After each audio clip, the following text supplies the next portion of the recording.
자, 오늘 이제 5월 26일입니다. 저희가 오늘 이제 김하성 선수 이야기를 좀 한번 해보도록 하겠는데요. 저희가 진짜 오늘 이 경기 보면서 진짜 가슴을 쓸어내렸고, 김하성 선수가 이럴 때 저도 을 했고, 눈앞이 깜깜해지는 장면이 있었는데, 저희가 오늘 이제 김하성 선수 이 부상 장면, 그리고 이제 부상 상태까지 저희가 좀 빠르게 전해드리는 시간 가져보도록 하겠습니다. 그렇죠. 26일 내셔널스 파크에서 열린 워싱턴과의 원정 경기였었는데, 김하성 선수가 오늘은 7번 3루수로 선발 출전했습니다. 근데 2회 첫 번째 타석에서 부상으로 교체가 되고 말았었죠. 그래요. 진짜 이 부상이 너무나도 결정적이었던 게, 사실 김하성 선수가 어제 경기에서는 시즌 5호 홈런을 또 때려냈고 6경기 연속 안타, 지금 타격감이 한창 끌어올려지고 있는 상황에서 이렇게 딱 끊길 수가 있는 그런 부상이기 때문에 굉장히 좀 걱정이 컸거든요. 그렇죠. 이 0대1로 뒤져있는 2회 초 2사 주자 없는 상황이었죠.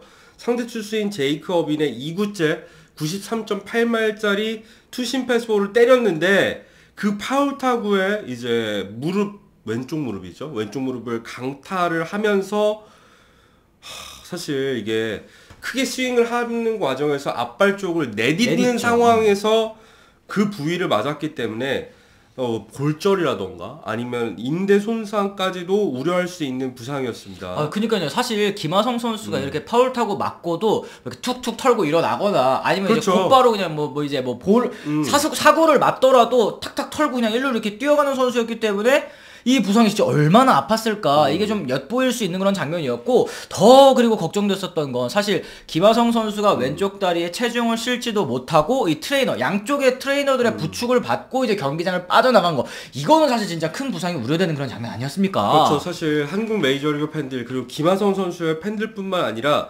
샌디에고 구단 입장에서도 걱정이 되는 상황일 수밖에 없는 게, 일단 팀의 가장 핵심 자원 중 하나인 매니 마차도가 왼손 골절로 이탈해 있는 상황에서 김하성 선수가 3루에서 좋은 수비, 그리고 최근엔 타격감까지도 끌어올리면서 맹활약을 펼쳐주고 있었는데, 그런 상황에서 김하성 선수까지 장기 이탈할 수도 있는 위기였었단 말입니다. 맞습니다. 그리고 저희가 어제 영상 말미에도 소개를 해드렸지만, 지금 김하성 선수가 2루수 그리고 이제 3루수, 유격수로도 이제 종종 뛰면서 내야 거의 전 포지션에서 좀 좋은 수비를 펼쳐주고 있지 않습니까? 이 최상위급, 이 메이저리그에서 5손가락 안에 꼽히는 수비를 보여주면서 올 시즌 유틸리티 부문 골드글러브는 현재로서는 경쟁자가 없어 보인다, 저희가 이렇게까지 말씀을 해드렸는데, 완주를 하는 게 일단 더 중요하지 않습니까? 장기 이탈이 정말 조심해야 될, 경계해야 될 그런 부분이었기 때문에 이런 장면 저희도 정말 깜짝 놀랐었는데요. 그렇죠. 그리고 경기 후에 여러 매체에서 이제 김하성 선수의 부상 소식을 전달했었는데,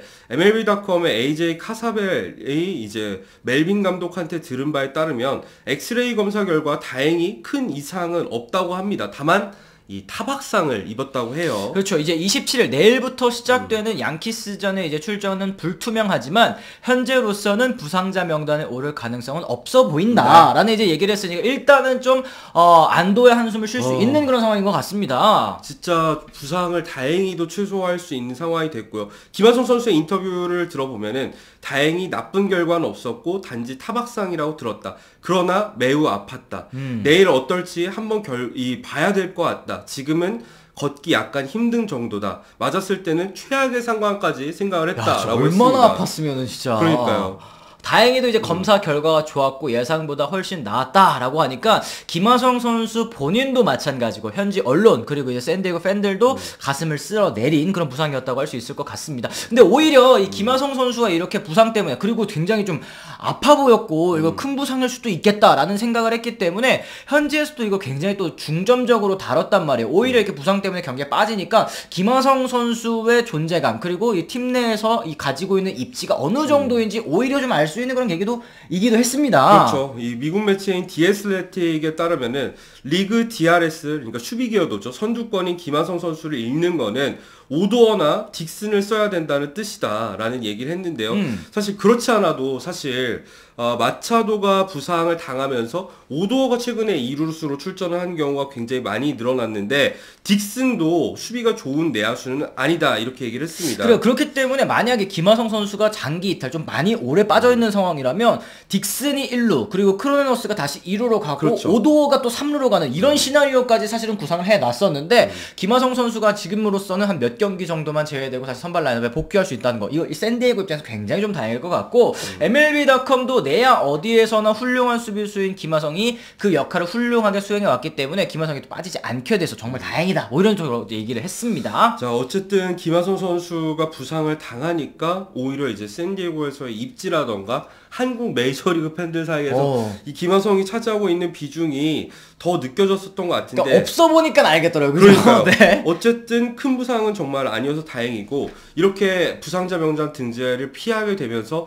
빅리그에서 김하성 선수는 아직까지 부상자 명단에 한 번도 등재된 적이 없어요. 그쵸. 그러니까 김하성 선수가 사실 KBO 리그에서 뛸 때에도 진짜 리그를 대표하는 철강왕이었거든요. 그러니까 풀타임 첫 해가 2015년인데 그 이후로 큰 부상 없이 6년 동안 진짜 딱 평균 600타석이더라고요. 6년 동안 600타석을 매년 소화를 한 거예요. 진짜 대단하고, 특히 2016년에는 144경기 전 경기 출전을 하는 모습을 보여줬었는데, 역시 김하성 선수가 이런 내구성을 가진 점도 이 빅리그에서 이 높은 평가를 받고 있는 이유가 아닌가 하는 생각이 들고, 그래요? 저는 근데 이거 하면서 김하성 선수가 사실 KBO 리그 시절에 딱 한 맞아, 번 맞아. 부상자의 기억나요. 등재가 된 적이 있었는데 기억하시죠? 네, 2018년이었거든요. 2018년이었는데 그때 이제 깨진 화분을 치우다가 부상을 입어가지고. 그러니까 아예 김하성 선수한테는 네. 파울 타구보다 깨진 화분을 더 조심해야 된다. 화분 조심해야 돼요. 그래서 별명이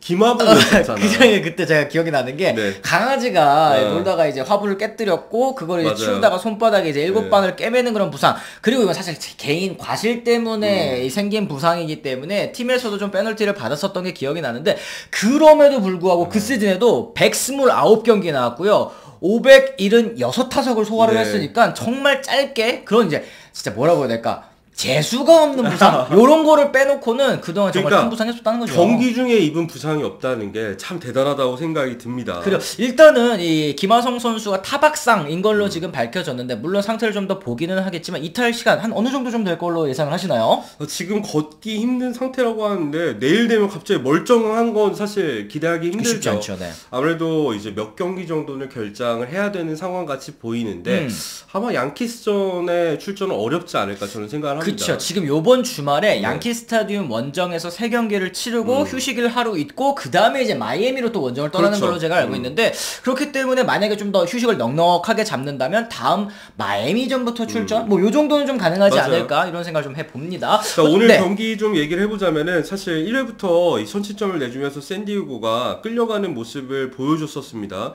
2회 초에 딕슨의 안타, 그리고 그리샴이 투런포를 때려내면서 역전을 했었는데, 사실 저는 이 경기 초반에 있었던 또 말루 찬스를 샌디에고가 놓쳤잖아요. 맞아요. 그리고 앞선 5경기에서 다들 아시겠지만 샌디에고가 득점권 상황에서 29타수 1안타였단 말이야. 진짜. 타율로 치면은 3분 4리라 이거 진짜 불안한데 했는데 어쨌든 오늘은 승리를 거둘 수 있었습니다. 오늘은 진짜 적시타, 뭐 보가츠 선수도 그렇고 오도어 선수도 그렇고 적시타로 이제 따박따박 이제 점수를 추가해 나갔었는데, 사실 이제 7회에 계속 이제 5실점을 하면서 갑자기 마운드 운영이 흔들리는 모습도 좀 있었습니다. 그렇죠. 이때 티밀이랑 마르티네스였는데 두 투수가 나왔는데도 7연속 안타를 맞는 거예요. 그래서 5실점을 하면서 역전까지, 그러니까 4점차 리드를 역전까지 허용을 한 상황이었는데, 진짜 9회 초에 기사회생했었죠. 그렇습니다. 마지막 공격에서 크로네노스와 소토가 연속 안타 때려내면서 무사 1-2루 찬스 만들어냈죠. 그러는데 그 다음에 보가츠랑 카펜터가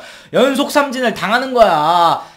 또 우리가 알던 샌디에고 나왔구나 했는데, 거기에서 이제 오도어 선수가 9회 2사에 상대 마무리 투수 헌터 하비의 페스티벌을 딱 공략해가지고 역전 3런. 와, 진짜 이런 야구 샌디에고도 사실 할 수 있거든요. 그렇죠. 그리고 9회 말은 헤이더가 세이브를 거두면서 어쨌든 오랜만에 정말 위닝 시리즈를 만들어냈던 샌디에고 파드리스인데, 아직까지 다저스랑 7.5경기 차이, 이제 양키스가 지금 상승세를 타고 있는 상황에서 양키스 원정을 떠나야 되는 상황입니다. 근데 여담이지만 오도어가 최근 4경기에서 11타점이에요. 그러니까 오도어 선수가 수비에서는 좀 여전히 아쉬운 모습이 있긴 합니다만 타격감은 굉장히 좋아 보이기 때문에 사실 이럴 때 본인이 출전할 수 있는 그 기회에 잘해주기만을 바라는 게 진짜 백업 선수들의 역할 아니겠습니까? 지금 오도어 선수 타격감이 뜨겁다라는 거 굉장히 좀 고무적인, 샌디에고 입장에서 고무적인 부분이 아닐까 싶어요. 그렇죠. 김하성 선수도 당분간 좀 이탈에 있어야 되는 상황 속에서 저는 고무적인 부분이 찾자면 아무래도 오도어가 아닌가 싶다는 거죠. 그렇습니다. 이제 내일부터 양키 스타디움 원정 떠나게 됩니다. 뭐 아쉽게도 김하성 선수는 몇 경기 정도 좀 결장을 하긴 하겠습니다만 샌디에고가 오늘의 이 진짜 극적인 역전승을 발판 삼아서